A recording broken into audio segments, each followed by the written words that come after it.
Hi, and welcome back to Football Made Simple. The heavyweight encounter between PSG and Bayern Munich could have gone either way, as for 70 minutes Bayern dominated, but PSG came on strong following the introduction of Mbappe in the second half. But what tactics did Nagelsmann use to initially completely suffocate PSG, and how did Galtier adapt to get Bayern back in the game? Let's take a look. And a lot of you have been asking what software I use for my analysis, and it's called Once Video Analyzer Pro. And it's already pretty affordable, but I've teamed up with them to give any of you who want to try it a further 10% off by using the code FMS10. So visit their website through the link in the description below if you're interested. When defending, PSG were in a fairly set 4-4-2 with the less mobile Neymar and Messi not doing too much pressing. And Bayern had an interesting shape when attacking, often looking like a 3-1-3-3, with Coman and Cancelo playing as the wingbacks.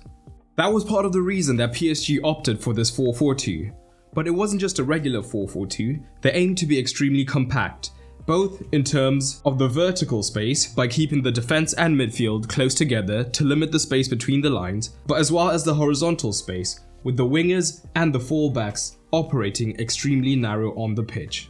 This shape was most effective when the forwards were able to tie up Kimmich, either by both men sitting on Kimmich and using their cover shadows to make this pass much more difficult, or occasionally we saw them switch to more of a 4-4-1-1 with Neymar looking to pick up Kimmich.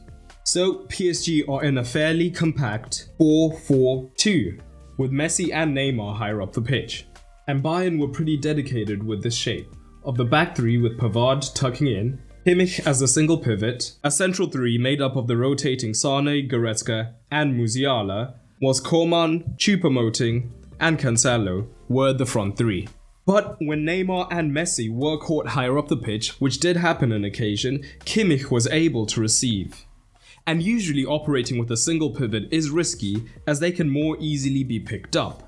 However, by having three men operating between the lines, it made pressing Kimmich extremely risky as this would open up space in the midfield. And these three central men also had the effect of forcing the fullbacks and the wingers to be narrow as they looked to cut off the passes into them.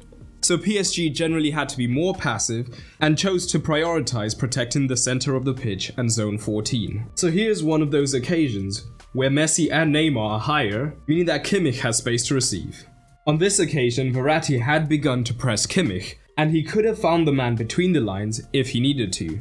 But as discussed, the wingers operating so narrow also opens up the opportunity for the switch. And with PSG defending narrow, this game was all about the wide areas for Bayern Munich.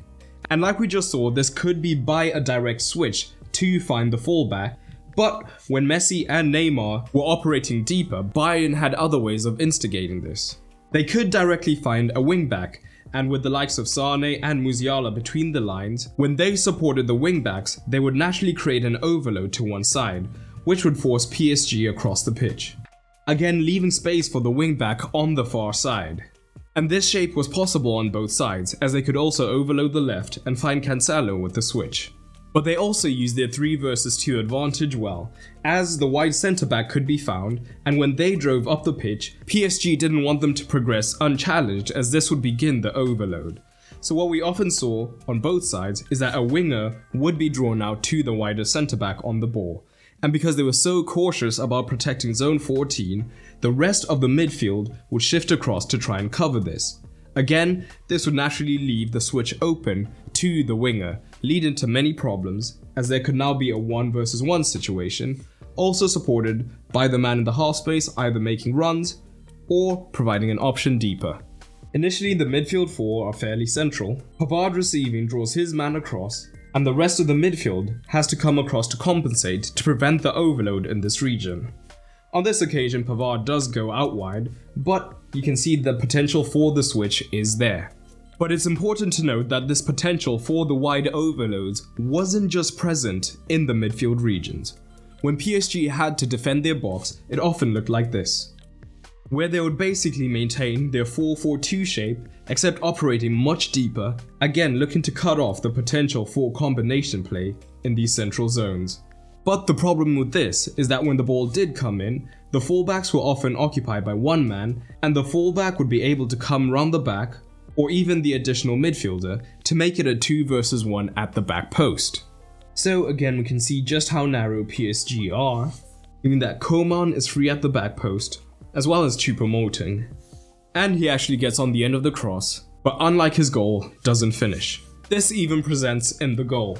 In the second half, Danilo was initially on the right hand side, and again we can see that the midfield 4 is fairly narrow. This time Goretzka picks up the position outside of Danilo.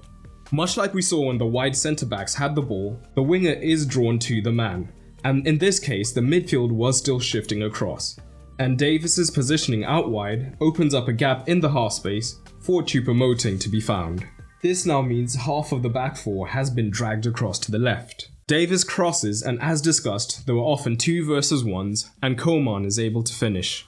But Bayern were also impressive defensively in the first half, for the most part, as when PSG did win the ball in these zones, they were perfectly placed to counter-press the narrow PSG shape and often won the ball back immediately.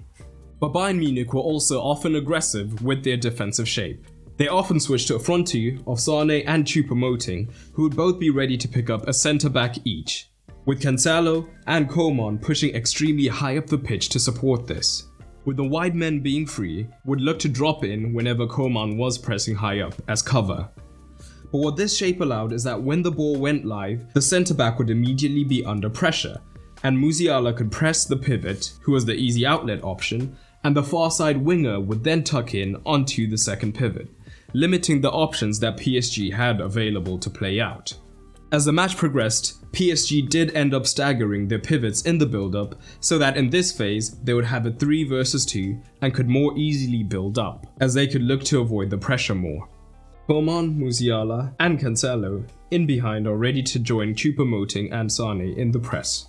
But Bayern weren't perfect defensively, as what we often did see is when PSG were able to get past this first wave of pressure, the midfield was taken out almost entirely, and they were immediately running at the back 4. But with Messi often receiving the first pass, Neymar was the only runner ahead of him, and although he does have good pace, it's easier to take care of just one runner from the defender's point of view. So Bayern lose the ball here, and Musiala, Goretzka and Sané are all high, meaning that Kimmich was the sole pivot. So now Bayern are light at the back, as PSG look to get runners ahead of Messi.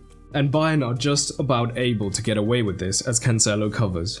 So what exactly changed in the last quarter of the game to make PSG menacing? Well, Galtier's in-game management was masterful. Before his changes, they were losing the shot battle 2-11, but after the change, both sides had 7 shots in total, although game state does play a role. Bringing on Ruiz and Mbappe allowed PSG to switch to more of a 4-4-2 diamond or 4-3-1-2 that looked like this. And in the defensive phase, they still didn't look too great, as again they had to defend narrow, and now with no wingers at all, Davis and Coman, who had moved over to the right, had even more room in which to operate. But it was a risk that PSG were willing to take. When defending, Neymar was at the tip of the diamond, as he does have the highest defensive work rate out of these 3 and could look to bother Kimmich. But what it also meant is that now PSG could now more easily maintain possession, as they had gone from just having a double pivot of Pereira and Verratti to a midfield 4, so it was slightly easier to play through the pressure. But more importantly, when they were attacking, Neymar and Messi would often rotate, with Messi looking to receive the pass. So now he had 2 runners ahead of him rather than just 1, and of course Mbappe's pace is a big threat, but the sheer numbers also made it much more easier to find gaps between the defense to make PSG look more dangerous. We see that midfield diamond, with Messi having rotated with Neymar. So now when Messi receives, he actually has 2 men ahead of him, and Neymar coming deep draws Upamecano, growing the space that Mbappe can run into, and he gets through on goal to have a shot. But to increase their verticality even more, now that they had no dedicated winger, Mendes could push high and wide much earlier and look to use his pace when making runs in behind, and Vitinha, who then came on to right central midfield, would be providing the width on the right hand side, and we see this in the disallowed goal. So again, Messi receives at the tip of the diamond, Neymar is looking to run ahead of him, Mendes is ahead of him, and Mbappe as well. So when Neymar receives, he now also has a runner ahead of him, whereas in the first half he was always the furthest man forward, leading to the cutback and goal, but Mbappe was offside. If you enjoyed this video, you'll love this one where I examined all 26 World Cup matches that Messi has played in and assessed how Argentina's tactics changed at every World Cup to allow Messi to finally win it in 2022, available now on Patreon. But for this match, Nagelsmann will be delighted with the first half performance, but Bayern look ragged in the second half, and PSG are still very much in this encounter. It's a difficult one to score tactically, but despite the second half fall from Nagelsmann, he still earns a 7, as even in that half they were still dangerous. Galtier's changes made a genuine difference, and they could have gotten an equalizer, so he gets a 6.5. But what are your thoughts? Drop them down below. I hope you enjoyed this video, and if you did, you might enjoy the content available on my Patreon. Not only does Patreon help to support the continued production of content, as I am a one-man team, but it also gives you early access to videos that will come on the channel. You'll also get exclusive videos, get to vote on polls, and so much more. And it's cheaper than ever, no longer having a tier system, so everyone on the Patreon gets access to all the content. So head over to patreon.com/footballmadesimple to check it out. But that's all for today, and remember, keep it simple.